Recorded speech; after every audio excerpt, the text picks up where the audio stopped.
The King's Beautiful Daughter and the Cursed Pigeon. Once upon a time, in a kingdom of crystal rivers and golden fields, there lived a great king whose pride was his only daughter, Princess Isabella. Her beauty was said to rival the dawn itself, her hair like spun gold and her eyes as blue as the midsummer sky. Yet behind her radiant smile, Isabella carried a loneliness that no jewels or feasts could erase. Her father kept her sheltered in the palace, fearing the envy of other realms.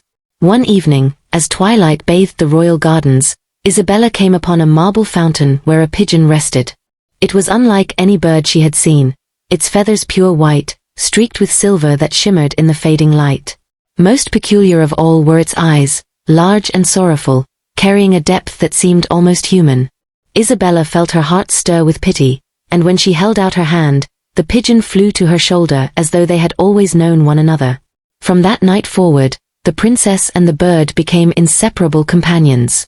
Yet Isabella could not have guessed that within those feathers lay the secret of a prince, bound by a cruel spell. The pigeon soon became a constant presence at the palace.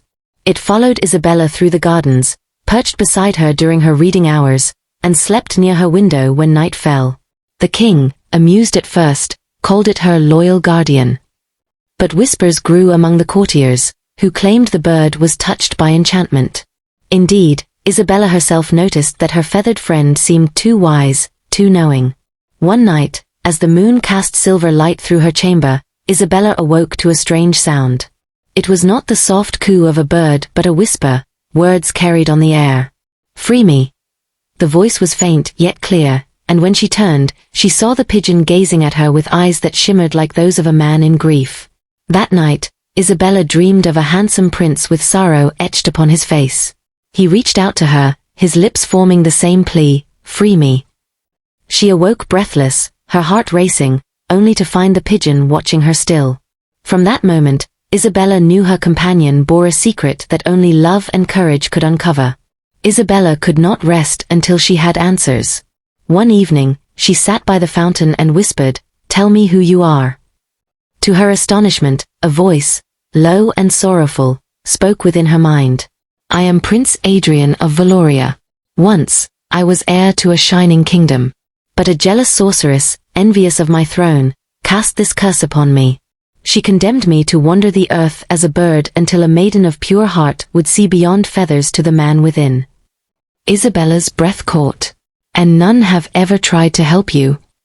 Many turned away, mocking or striking me. Only you showed kindness without demand. Yet know this, my curse is not broken by compassion alone. To free me, you must brave the sorceress's trial, where your love and courage will be tested. Few dare such a fate, and so I remain in chains." Isabella's heart burned with both sorrow and resolve. "If it is courage you require, then courage I shall give. I will not abandon you, Adrian. I will face whatever shadows lie ahead." The pigeon's eyes glistened with hope for the first time in many years. The next morning, Isabella resolved to seek the sorceress. Her father, the king, forbade her to leave the palace, fearing the dangers beyond. Yet Isabella's heart had been claimed by compassion and courage, and she could not watch Adrian suffer. At dawn, she slipped through the palace gates, the pigeon soaring above to guide her. They traveled through meadows of silver mist until they reached the edge of the forbidden forest. Its trees were twisted, their branches clawing at the sky, and shadows whispered as though alive. Few dared to cross, for tales spoke of travelers who entered and never returned. But Isabella stepped forward, her golden hair catching the weak light, her eyes burning with resolve. The forest closed around her. Strange shapes moved among the trees, wolves with ember eyes, owls that spoke in riddles, and streams that flowed backward as though time itself had broken. Yet Adrian never left her side, circling above, his wings shining like shards of moonlight. Deeper they went, until a castle of black stone rose before them, perched atop cliffs jagged as dragon teeth. There, the sorceress awaited. From the high balcony of the dark castle, the sorceress appeared. She was tall and fearsome, her gown black as midnight, her hair like coiled smoke. Her eyes burned with cruel delight. "So, the little dove has found a champion," she sneered, her voice echoing across the cliffs. "Tell me, girl, why risk your life for a bird?" There are princes aplenty, whole kingdoms eager to bow before your beauty. Yet you cling to this, feathered beggar. Isabella lifted her chin. Because I see more than feathers. I see a man cursed by your envy, a prince who deserves freedom. And I will not turn away. The sorceress laughed, the sound like breaking glass. Then face my trials. If you fail, you shall remain here forever, stone by stone, becoming part of my fortress. If you succeed, perhaps I shall show mercy. The ground rumbled, and the gates of the castle groaned open. Inside, a maze of illusions waited. Walls of glass, floors that vanished, and whispers designed to shatter the bravest hearts. Isabella took a deep breath, Adrian's wings brushing her shoulder, and stepped inside. The first chamber was filled with mirrors. Isabella's reflection multiplied 100-fold, each image sneering, mocking, whispering her deepest doubts. You are weak. You will fail. No prince would love you. Her knees trembled, but she pressed her hand to her heart. I am not weak. I am not afraid. My worth is not measured by your lies. With those words, the mirrors shattered, dissolving into mist. In the second chamber, a great beast awaited, a serpent of shadow, its scales glistening like oil, eyes red with malice. It hissed, coils tightening around the room. Adrian fluttered before her, but Isabella raised her hand. No, this is my trial. Gripping a fallen sword, she faced the serpent. It struck, but she leapt aside, her courage sharper than steel. With one final cry, she drove the blade through its heart. The serpent dissolved into smoke, leaving behind a path of light. At last, she entered the final chamber, a crystal cage. Inside, the pigeon shimmered and transformed into a man. Prince Adrian, tall and noble, his dark hair falling to his shoulders, his eyes filled with sorrow. Yet chains bound him still. The sorceress's voice thundered, "Break the chains if your love is true." Prince Adrian's chains were no ordinary iron. They glowed with runes of fire, each link forged from envy and hatred. Isabella rushed forward, but the heat was unbearable, searing her hands. The sorceress appeared in a swirl of smoke, her laughter shaking the chamber. Only true love can break those bonds, she hissed. But beware, love is more than pity, more than desire. If your heart falters, he will be bound forever, and you will join him in eternal silence. Isabella closed her eyes and pressed her hand over Adrian's. I do not falter. I love you not for your crown, nor for your beauty, but for your heart that still beats beneath feathers and sorrow. I love you as you are, and as you were meant to be.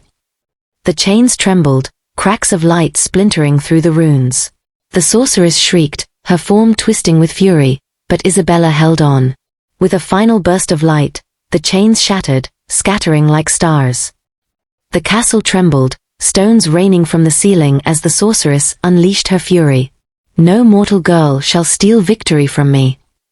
Her voice became a storm as she rose into the air, her figure growing monstrous, wings of ash, claws of fire.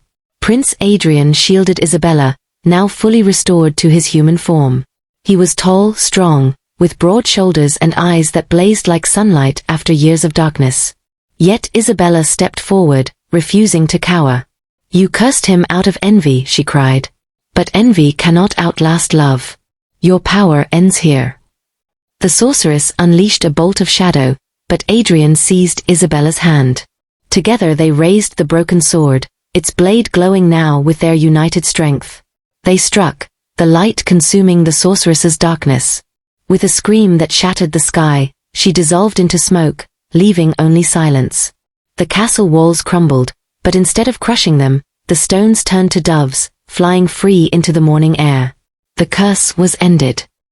Hand in hand, Isabella and Adrian journeyed back through the forest. Where once shadows had lingered, flowers now bloomed, and the streams ran true. The land itself seemed to rejoice in the fall of the sorceress. When they reached the palace, the king wept to see his daughter safe. Yet his eyes grew wide when he beheld Adrian. For though he was a stranger, his bearing was regal, his heart proven by trial. Adrian bowed low. Your Majesty, I was a prince in name once, but it is your daughter who has given me life again. If you grant it, I would spend that life in her service and love. The king, moved by his words, placed Isabella's hand in Adrian's. Then let this kingdom know peace and joy. For you have brought hope not only to my daughter but to all who dwell here. The courtiers who once mocked the pigeon now whispered in awe, marveling at the miracle of love and courage. The bells of the kingdom rang as Isabella and Adrian were wed beneath skies as blue as her eyes. The people rejoiced, for their tale was one of hope, that love could break even the cruelest curse. Adrian ruled not with pride but with humility, remembering the years of helpless feathers. Isabella, no longer lonely, walked beside him as queen, her kindness as radiant as her beauty. Together, they brought prosperity, and no shadow dared touch their land again. And in the palace gardens, where it had all begun, doves gathered often at the marble fountain, their wings shining like silver. Children told the tale for generations, of the princess who loved a pigeon, and the prince who was freed by her heart. Thus, their names were etched into legend, and their story ended as all true fairy tales should, happily ever after. Subscribe for more fairy tale story from Comic Toon Stories channel. Also comment where you are watching from and your thought about this story.